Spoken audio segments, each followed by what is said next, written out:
সংসারে এসে নিত্য নতুন জিনিস শেখা হয় আমাদের। গুড মর্নিং সকলকে, কেমন আছো সবাই?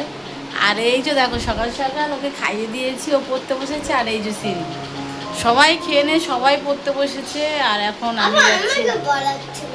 আচ্ছা, ও আপু তোমাকে পড়াচ্ছে, আমি ভুল বলছি, তুমি ঠিক বলছো তাই তোমার। তো যাই হোক, চলো ওরা পড়ছে, আমি এই মাঝখানে একটু কাজকামগুলো সেরে নিই। বাজারে যাব, কিছু রান্না বান্না করব।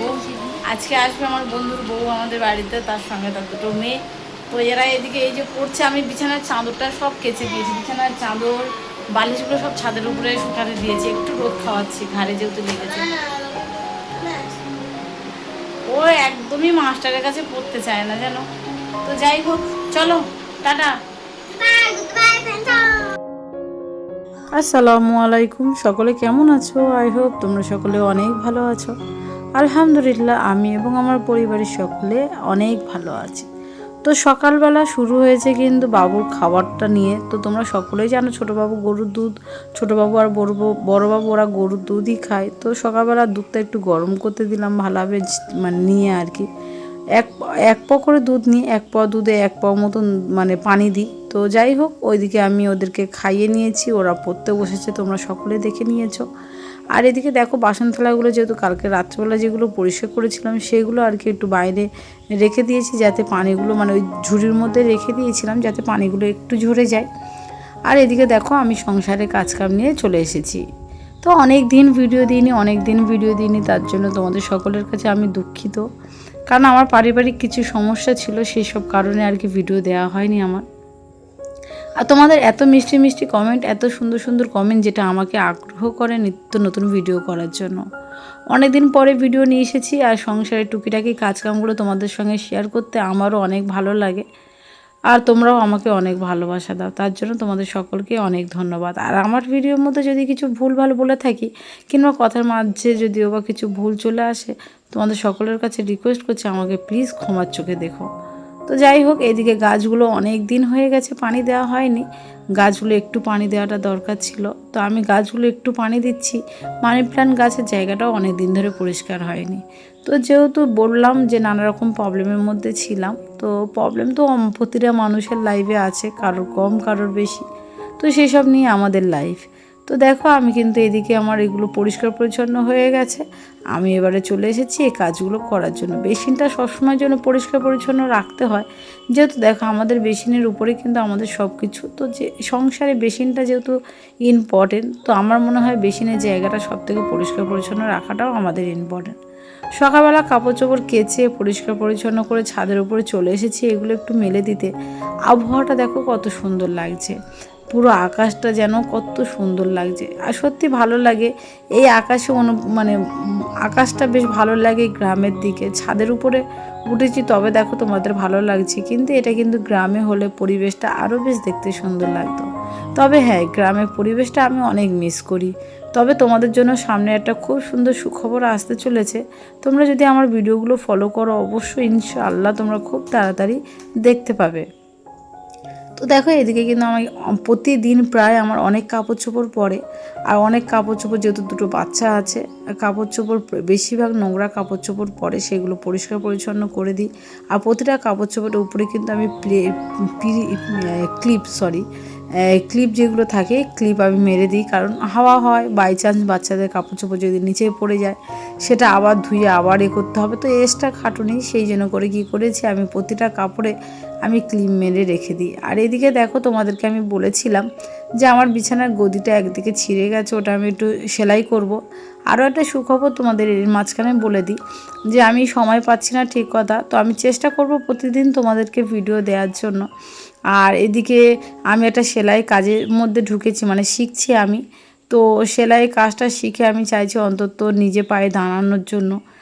দেখো নর্মালি আমাদের গৃহবধূদের আমাদের সবসময়ের জন্য কিন্তু আমাদের হাজবেন্ডদের কাছে টুকিটাকি টাকা পয়সা আমাদের চাইতে হয়। আর আমরা সংসারে যদি গৃহবধূরা একটা কাজ শিখে রাখি, সেটা কিন্তু আমাদের সংসারে আমাদেরই সুবিধা হবে।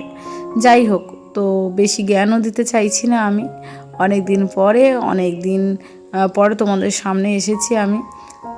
তো এদিকে আমি এটা একটু সারিয়ে নিচ্ছি ভালো করে। আর ছোটোবাবু বড়োবাবু ওদেরকে বারবার বারণ করা সত্ত্বেও ওরা বারবার কিন্তু ক্যামেরার সামনের দিকে যাওয়া আসা করছে। কি বলবো বলো, ওরা তো বাচ্চা, ওদের আর মানে কিছু করার নেই। তো শীতকাল তো বেশিরভাগটা পড়েই গেছে, জানি না কলকাতার দিকে কতটা শীত আছে। যখন আমরা গ্রামের বাড়িতে থাকতাম তখন কিন্তু আমাদের শীতটা অনেকটা আমরা বুঝতে পারতাম, যেহেতু ওটা ছিল দরমার ঘরে প্রচুর পরিমাণে ঠান্ডা লাগে, ঠান্ডা ঢোকে, এমনকি গরমের সময় অনেক গরম।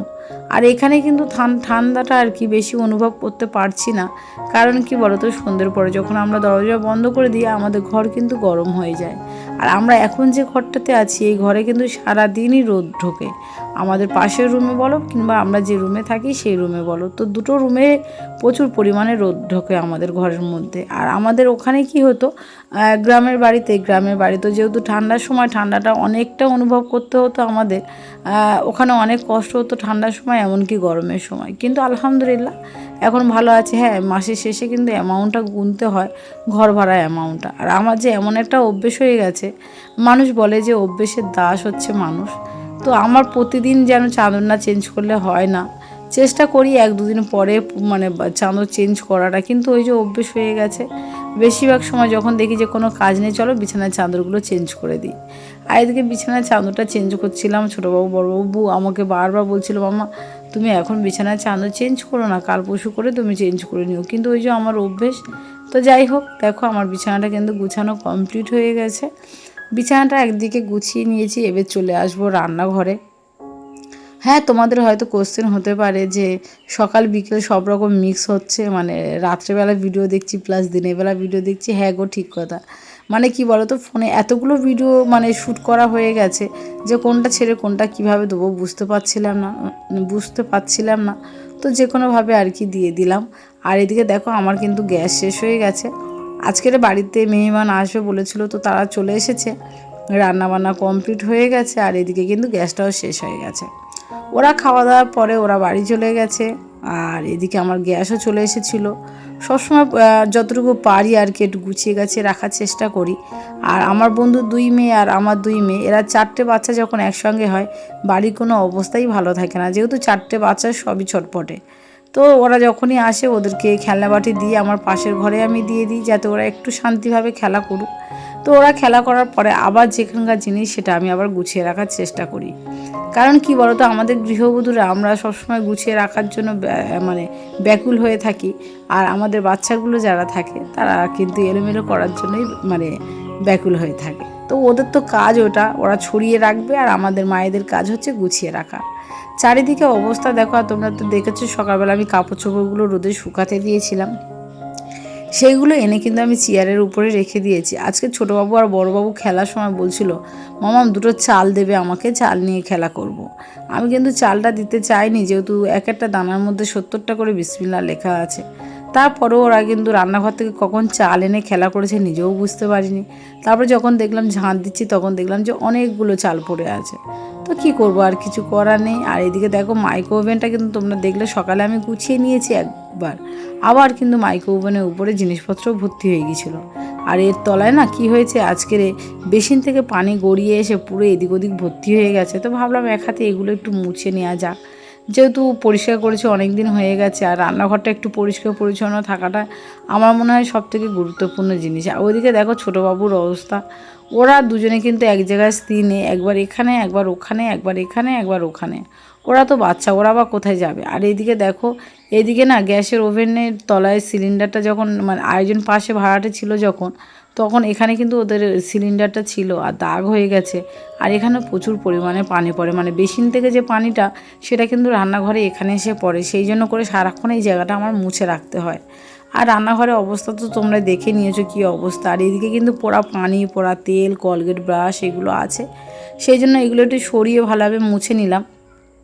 আর এদিকে না অনেক কাজ করা হয়ে গেছে, খিদেও পেয়ে গেছে। তো ভাবলাম চলো 3টে ডিম দিয়ে বানছে, একটু ডিম দিয়ে রুটি দিয়ে একটু ডিম টোস্ট করে নিই, তাহলে খেতে ভালো লাগবে। তো এদিকে দেখো আমার কিন্তু গ্যাস লাইটারটা খারাপ হয়ে গেছে, সেই জন্য আর কি দেশলাই কাঠি দিয়ে গ্যাসের ওভেনটা জ্বালিয়ে দিলাম।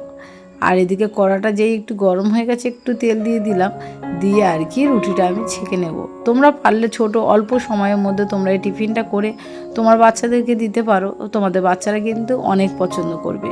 কারণ দেখো আমার বাবুরা কিন্তু অনেকটা পছন্দ করে, আর হ্যাঁ আমার বন্ধুর মেয়েরাও কিন্তু এই টিফিনটা ওদেরও খুব ভালো লাগে। সেই জন্য করে আমার বাড়িতে যখনই ওরা আসে তখনই আমি এই টিফিনটা করে দেওয়ার চেষ্টা করি ওদেরকে। অল্প সামান্য তেল দিয়ে কিন্তু করেছি, কিন্তু মনে হচ্ছে যেন অনেক তেল দিয়েছি, না গো আমি অল্পই তেলই দিয়েছি, অল্প তেলের মধ্যে বেশ ভালো হয়েছে।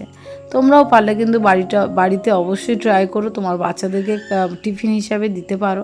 এটা কিন্তু অনেক ভালো খেতে, সুস্বাদু খেতে, আর অল্প সময়ের মধ্যে তোমার এই টিফিনটা বানানো হয়ে যাবে। তো এদিকে দেখো টিফিনটা বানিয়ে নিয়েছি। অনেক বেলা হয়ে গেছে, রান্নাবান্না যেহেতু কমপ্লিট হয়ে গেছে, ও বাচ্চাগুলোর একটু টিফিন বানিয়ে না দিলে নয়। আর ওরা তো চলে গেছে তোমরা দেখেছো, কিন্তু এই টিফিনটা ওদের জন্য আর কি আমি করেছিলাম সকালবেলা। আর এদিকে দেখো পুরো গরম, হাত দেওয়া যাচ্ছে না, এতটা হাউলি বেরোচ্ছে ধারণার বাইরে। অনেক গরম অনেক গরম, তবে খাবারটা গরম সময় খেলে বেশি মজা লাগে, ঠান্ডা হয়ে গেলে কিন্তু খুব একটা ভালো লাগে না। আর তোমাদের মনে অনেকের কোশ্চেন ছিল যে আমার গাছগুলো কোথায়, আমার গাছগুলো কোথায়। এই যে দেখো আমার গাছের অবস্থা, হ্যাঁ গাছগুলো অনেক বড় হয়ে গেছে, চারিদিকে পেঁপে গাছ ভর্তি হয়ে গেছে। আরও একটা সুখবর তোমাদেরকে দিই, আমার পেঁপে গাছে কিন্তু পেঁপে পুরো বড় বড় হয়ে গেছে জানো। এক সময় এই পেঁপে নিয়ে আমার অনেক কথা শুনতে হয়েছে, নিজের পেঁপে গাছ, তারপরেও কিন্তু পেঁপে খেতে পারিনি। পাকা পাকা পেঁপে যখন গাছে ঝুলছিল তখনই চেয়েছিলাম আমার বাবুদের জন্য, তো তখনও আমাকে দেওয়া হয়নি। তো আজকে দেখো আমি নিজেই চাষ করে নিয়েছি, ভাড়া বাড়িতে এসেও যে চাষ করে খেতে হয় সেটা মানে আমি কখনো তো স্বপ্নে ভাবিনি। আর আমাদের বাড়িওয়ালা আমাকে অনেকটা বিশ্বাস করে, অনেকটা সম্মান করে, অনেকটা ভালোবাসে। আর এদিকে পুঁইশাক রান্না করেছিলাম, যেহেতু আমার বন্ধুর বউ পুঁইশাক খেতে অনেকটা ভালোবাসে, তো পুঁইশাক রান্না করেছিলাম তখনই কিন্তু এই যে তলায় যে গোড়াটা থাকে ওই গোড়াটা রেখে দিয়েছিলাম, বলে ওটা পুঁতে দিলে বঞ্চ দুটো গাছ বের হবে। হ্যাঁ নেক্সট ভিডিওতে তোমাদেরকে অবশ্যই দেখাবো যে আমার গাছ বেরিয়েছে কি না। তো দেখো এদিকে কিন্তু আমি ছুরি আনিনি বলে কাঁচি দিয়ে আর কি গর্ত করে গাছগুলো রুয়ে দিলাম। আর এইদিকে দেখো গাছগুলো একটু পানি দিয়ে দিলাম, কারণ রুয়ে দেওয়ার পরে একটু পানি দিলে গাছগুলো আরও বেশি ভালো হয়। এখানে কিন্তু সব রকম গাছ আমি রেখে দেওয়ার চেষ্টা করে দিয়েছি। আর এখানে দেখো ধনেপাতা গাছ একটা বেরিয়েছে, ধনেপাতা গাছটা রেখে দিয়ে পুঁইশাক গাছটা আবার রুয়ে দিলাম। তো এখানে যে পুঁইশাক গাছটা দিয়েছিলাম সেটা কিন্তু একটাই খুব সুন্দর বেরিয়েছে। যাই হোক কাঁচিটাতে একটু কাদা লেগেছে, কাদাটাও ধুয়ে দিলাম। আর এদিকে দেখো পেঁপে গাছে ফুল এসছে, যখন ভিডিওটা শ্যুট করেছিলাম তখন কিন্তু ফুল এসেছিলো। আর এদিকে অ্যালোভেরা গাছ, তারপর ড্রাগন গাছটা তোমরা অনেকে দেখতে চেয়েছো। তো সব কিছু নেক্সট ভিডিওতে আরও সুন্দরভাবে দেখাবো তোমাদেরকে, যে আমার গাছপালাগুলো কত দূর কী হলো না হলো। তোমাদের সত্যি অনেকটা তোমরা পছন্দ করো আমার গাছপালার ভিডিওগুলো দেখতে। তো যাই হোক ভাড়া বাড়িতে এসে চাষ করে খাবো এটা কখনো স্বপ্নেও ছিল না, নিজের থেকেও পাইনি। আর আজকে কিন্তু ভাড়া বাড়িতে এসে বাড়িওয়ালা আমার উপরেই ভরসা করে ছেড়ে দিয়েছে যে তুই তোর মতন করে খা। আর এদিকে দেখো ইচ্ছা হয়েছে, ভাবিরা সবাই এসছে আমাদের বাড়িতে, তো এই খাবারটা আমার তৈরি করতে অনেকটা ইচ্ছা হচ্ছিল। অনেক দিন ধরে ভাবছিলাম যে করব কিন্তু আমার করা হচ্ছিল না। বাচ্চারা অনেক দিন ধরে বলছে মাম্মা আমি একটু প্রোটিন বানাও, তো আমি কখনো বানাইনি, আমার লাইফে ফার্স্ট। তো লাইফে ফার্স্ট বানিয়েছি, এত সুন্দর যে হবে সত্যি আমি কখনো স্বপ্নেও ভাবিনি।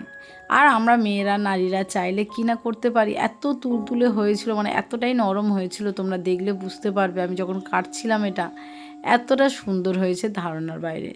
তো এই রেসিপিটা তোমরা যদি চাও অবশ্যই আমি দিয়ে দেবো। আমি জানি না কতটা ভালো হয়েছে, তবে আমার বাড়ির সবাই বলছিল খুব সুন্দর হয়েছে।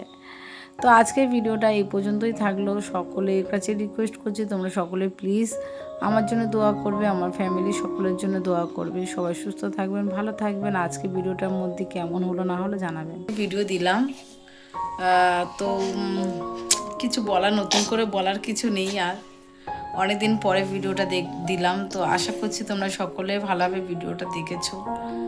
ইচ্ছা আছে প্রতিদিন ভিডিও দেওয়ার জন্য, তবে জানি না এত পিছু টান কেন আসছে, আমার সব কিছুতে একটা করে প্রবলেম দেখা দিচ্ছে। তো যাই হোক আজকে ভিডিওটা তোমাদের কেমন লেগেছে সেটা অবশ্যই কমেন্ট করে জানাবে, কারণ তোমাদের এক একটা কমেন্ট আমার সত্যি অনেক ভালো লাগে।